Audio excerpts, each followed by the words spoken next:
1973 पासून महिला विश्वचषक क्रिकेट अंतर्गत सुरू होतो. पण भारताचं पहिलं पार्टिसिपेशन ह्या असणाऱ्या वर्ल्ड कप मध्ये 1978 मध्ये होतो. होस्टिंग कंट्री सुद्धा इंडियाचा आहे. हा सेमीफायनल पर्यंत इंडियाची असणारी महिला टीम त्या ठिकाणी पोहोचते. पण त्या असणाऱ्या मॅचेस मध्ये सुद्धा स्वतः महिला टीम मधल्या असणाऱ्या प्लेयर्सला तिकीट विकावे लागतात रस्त्यावरती जाऊन. त्यानंतर 1982 अंतर्गत वर्ल्ड कप होस्ट केला जातो न्यूझीलंडमध्ये.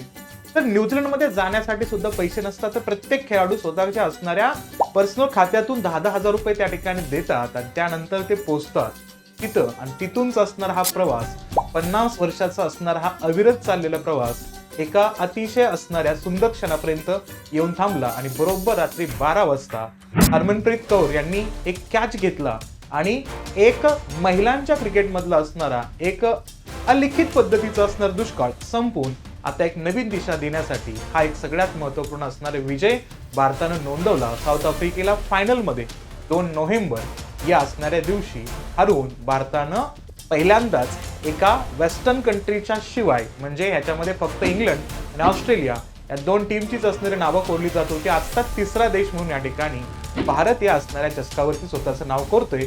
सर्व असणाऱ्या टीम इंडियाचं खूप खूप अभिनंदन आणि सर्व असणाऱ्या मुलींना या असणाऱ्या नवीन जर्नीमध्ये इग्नाइट अकॅडमीच्या माध्यमातून खूप खूप आभार. आणि तुम्ही अशा पद्धतीचे असणारे मुद्दे परत एकदा स्टार्ट करून भारताच्या असणाऱ्या नव्या पिढीला आकार देण्यासाठी या ठिकाणी तयार राहाल अशी अपेक्षा ठेवूया.